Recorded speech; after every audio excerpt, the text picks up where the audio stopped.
नमस्कार दोस्तों, मैं रवीश कुमार।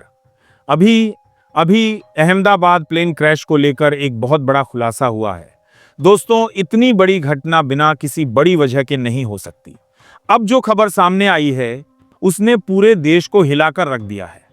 अभी अभी पुलिस ने एक लड़की को पकड़ा है जिसे बताया जा रहा है इस प्लेन क्रैश की मास्टरमाइंड। सवाल यह है, क्या यह लड़की वाकई मास्टरमाइंड है या फिर इसे बलि का बकरा बनाया जा रहा है? इतना बड़ा प्लान कोई अकेले कैसे बना सकता है? और अगर ये सिर्फ हादसा नहीं था तो फिर इसके पीछे कौन कौन शामिल था? ये सब कुछ अब सामने आ चुका है। एक बहुत बड़ी रिपोर्ट लीक हुई है जिससे ये पूरी साजिश एकदम साफ हो चुकी है। किसने प्लेन को निशाना बनाया, क्यों उन निर्दोष लोगों की जान ली गई, और क्या ये सब एक सोची समझी चाल थी? इन तमाम सवालों के जवाब आपको आज की इस रिपोर्ट में मिलेंगे। लेकिन आगे बढ़ने से पहले अगर आप भी चाहते हैं कि ऐसी सच्चाइयां और भी लोगों तक पहुंचे तो इस वीडियो को लाइक कीजिए, शेयर कीजिए और चैनल को सब्सक्राइब करना मत भूलिए। चलिए अब शुरू करते हैं पूरा मामला पूरे सबूत और पूरे तथ्यों के साथ। दोस्तों, सबसे पहले आप लोगों को मैं धन्यवाद कहना चाहूँगा। पहले मेरा ग्राफ 93.4% था, जो कि बहुत सारे लोग हमारे चैनल को सब्सक्राइब नहीं किए थे। लेकिन जैसे मैंने एक दो वीडियो में आपको ये ग्राफ दिखाया, सब्सक्राइब करने के लिए बोला, तो आप में से बहुत सारे लोगों ने मेरे चैनल को सब्सक्राइब किया और मेरे सब्सक्राइबर काफ़ी तेज़ी से बढ़े। लेकिन अभी भी आज के इस ग्राफ को देखिए, लगभग 81.1% लोग हमारे चैनल को सब्सक्राइब नहीं किए हैं। ये एक बहुत बड़ा नंबर है। आप लोग वीडियो तो देखते हैं लेकिन चैनल को सब्सक्राइब नहीं करते हैं। आप लोगों से मैं हाथ जोड़कर विनम्र निवेदन करता हूं कि सबसे पहले आप लोग चैनल को सब्सक्राइब कर लीजिए।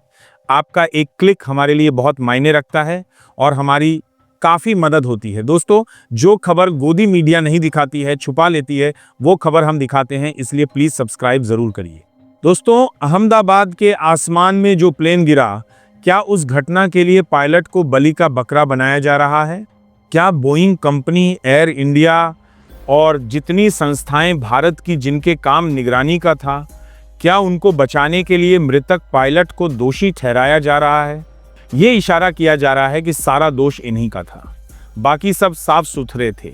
12 जून 2025 अहमदाबाद के आसमान में सिर्फ एक प्लेन नहीं गिरा था साहब, देश का भरोसा भी धड़ाम से गिरा था। वह भरोसा जिसमें हम सोचते हैं कि जब हम या हमारा कोई अपना यात्रा करेगा तो वह सुरक्षित यात्रा पर जाएगा।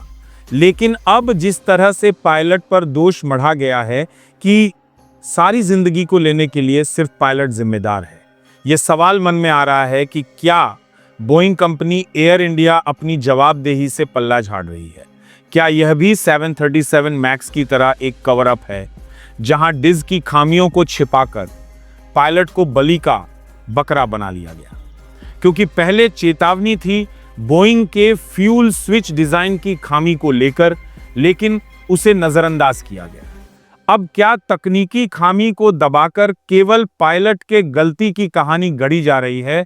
और क्या 30 साल के अनुभवी पायलट बिना वजह स्विच को बंद कर देंगे, या कोई सिस्टम में ऐसी गड़बड़ी थी जो छिपाई जा रही है? क्यों बार बार ऐसा होता है कि जब कोई हादसा होता है प्लेन का तो कंपनी अपनी गलतियां नहीं मानती है, जो जांच करते हैं वो कंपनियों की गलती नहीं मानते हैं, सिर्फ और सिर्फ पायलट की गलती कहकर हम जांच जारी रख रहे हैं। ये ऐलान होता है, कहा था हम सबक ले रहे हैं, लेकिन दोष पायलट पर डाल दिया जाता है।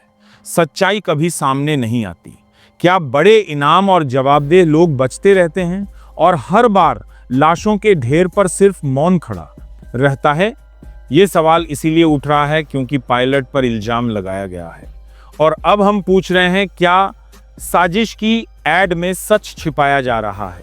12 जून की सुबह एयर इंडिया की फ्लाइट A71 टेक ऑफ के कुछ ही सेकंड बाद क्रैश हो जाता है। विमान सिर्फ 650 से 825 फीट की ऊंचाई तक पहुंचा था। दोनों इंजन अचानक बंद हो गए। पायलट ने उस वक्त मेडे कॉल दी, लेकिन वक्त कम था। कॉकपिट की रिकॉर्डिंग भी सामने आई जिसमें पायलट जो है वो खुद चौंक गए थे। एक ने पूछा, स्विच क्यों बंद कर दिया? जवाब मिला, मैंने कुछ नहीं किया। सवाल उठता है कि क्या इतने अनुभवी पायलट ऐसी गलती कर सकते हैं जिसमें उनकी जिंदगी पर भी खतरा हो? FAA की रिपोर्ट बताती है कि फ्यूल कट ऑफ स्विच को बंद करना आसान नहीं है और ये जानबूझकर किया जाने वाला कदम होता है। ये अनजाने में नहीं होता। दो स्विच कुछ सेकंड के अंतर से बंद हुए थे और फिर ऑन हुए। ये किसी और तकनीकी गड़बड़ी की तरफ इशारा करता है। बोइंग 787 के फ्यूल सिस्टम में पहले भी शिकायतें मिली हैं। ऐसे में दोष तय करना जल्दबाजी होगी और ये सवाल इसीलिए हम पूछ रहे हैं कि क्या ये पायलट की चूक थी या फिर एक और डिस फेलियर जिसे छिपाया जा रहा है।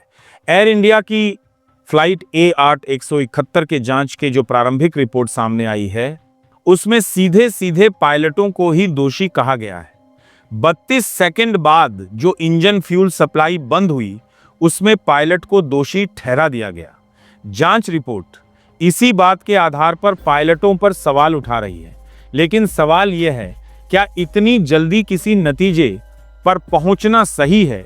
क्योंकि अल्फा इंडिया जो पायलटों की संस्था है वो इस जांच को एक तरफा कह रही है कि पायलटों को बलि का बकरा बनाया जा रहा है।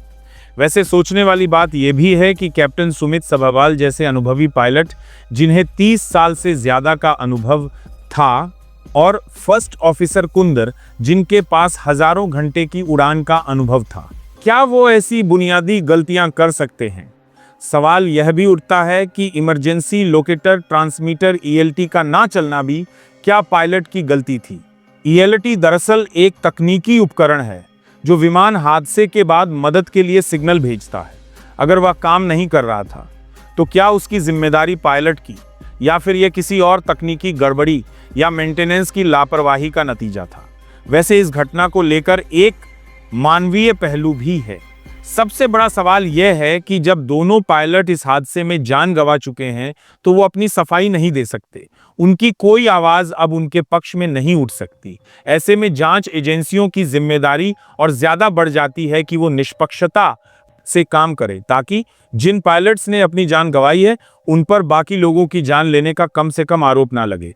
किसी गलती साबित करने से पहले हर पहलू की जांच होनी चाहिए, वरना यह सिर्फ तकनीकी हादसा नहीं बल्कि इंसाफ का गला घुटने जैसा होगा। और वैसे भी बोइंग जो जहाज है उसका काला इतिहास है। बोइंग दुनिया की सबसे बड़ी विमान बनाने वाली कंपनी है। एक समय तो उसका अकेले ही बोलबाला था, लेकिन इसका इतिहास कई बड़े हादसों और विवादों से भरा है। अक्सर यह देखा गया है कि जब भी कोई दुर्घटना होती है बोइंग उस पर सीधे जवाब देने से बचती है या देरी करती है। आप 2018 और 19 में बोइंग 73 मैक्स मॉडल के दो बड़े हादसों को गौर कीजिए। एक इंडोनेशिया के लैंड एयर फ्लाइट में हुआ था और दूसरा इथियोपियन एयरलाइंस का। इन दोनों घटनाओं में 346 लोगों की मौत हुई थी। बाद में पता चला कि विमान के सॉफ्टवेयर में खराबी थी और पायलटों को उसके बारे में जानकारी नहीं दी गई थी। इसके बावजूद बोइंग ने शुरुआत में अपनी गलती को नहीं माना। 2004 में दक्षिण कोरिया में बोइंग 7300-800 हादसा हुआ जिसमें 180 लोगों की जान गई। 2025 में भी कॉकपिट की सीट में तकनीक खराबी के चलते 50 लोग घायल हुए। ये हादसे बताते हैं कि तकनीकी समस्याएं लगातार जारी हैं। इतिहास पर भी अगर नजर डालें तो बोइंग के बनाए गए विमानों में करीब 6000 हादसे हुए हैं, जिनमें 415 तो बेहद गंभीर है और इन हादसों में 9000 से ज्यादा लोगों की जान गई है। इसके बावजूद बोइंग पर कार्रवाई बहुत कम हुई क्योंकि कंपनी का राजनीतिक और आर्थिक प्रभाव बढ़ा है। अमेरिका जैसे देशों में बोइंग का सरकार से गहरा जुड़ाव है, जिससे कई बार सुरक्षा एजेंसियां नरमी दिखाती हैं। अहमदाबाद हादसे का हालिया उदाहरण देखें तो बोइंग ने अब तक कोई भी साफ बयान नहीं दिया है। शुरुआती जांच में विमान खामी को पूरी तरह से जिम्मेदार नहीं बताया गया, जबकि FAA ने पहले ही 2018 में कुछ चेतावनियां दी थी जिन्हें नजरअंदाज किया गया। साफ है कि बोइंग का इतिहास केवल तकनीकी सफलताओं का नहीं बल्कि लापरवाही, देरी से जवाब देने और हादसों के बाद जवाबदेही से बचने का रहा है। जब तक बोइंग और ज्यादा ट्रांसपेरेंसी और जिम्मेदारी को नहीं अपनाएगा तब तक यात्रियों की सुरक्षा पर सवाल उठेंगे। एक सवाल यह भी कि पायलट पर दोष मरना क्या 737 मैक्स की तरह कवर अप है? क्या इतिहास दोहरा रहा है? क्योंकि 2018-19 में जब दो 737 मैक्स विमान हादसे का शिकार हुए थे तब भी बोइंग ने शुरुआत में पायलट पर सवाल खड़े किए थे। कहा गया कि यह ह्यूमन एरर था जिसकी वजह से घटना हुई, लेकिन जब जांच आगे बढ़ी तो पता लगा कि सॉफ्टवेयर के इश्यूज थे जिसे छिपाया गया था, और बोइंग ने इस बारे में ना पायलट को जानकारी दी ना सुधार किया। कंपनी ने चुप्पी साधी। जब सच बाहर आया तब तक 346 लोगों की मौत हो चुकी थी। अब सवाल यह कि अहमदाबाद में भी वही पुराना खेल चल रहा है। A871 पायलट के हादसे में शुरुआती रिपोर्ट में पायलटों को निशाने पर लिया गया। टेक ऑफ के 32 सेकंड बाद इंजन फ्यूल की सप्लाई बंद हुई थी। कॉकपिट में दर्ज बातचीत के आधार पर ही सारा इल्जाम पायलट पर है। लेकिन सवाल फिर वही कि चेतावनी पुरानी थी। अगर उस चेतावनी को गंभीरता से लिया जाता तो यह त्रासदी टल सकती थी।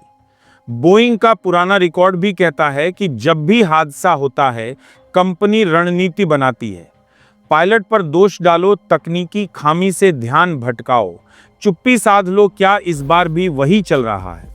और क्या यह जांच निष्पक्ष है? क्योंकि AI-71 हादसे की 15 पन्नों की शुरुआती रिपोर्ट पर सबसे बड़ा सवाल यही है कि क्या जांच पूरी हो गई और क्या यह जांच निष्पक्ष है। रिपोर्ट में तकनीकी खामियों का जिक्र ना के बराबर है। बोइंग और जनरल इलेक्ट्रिक जैसे तकनीकी साझेदारों से जुड़े सवालों को या तो नजरअंदाज किया गया है या जानबूझकर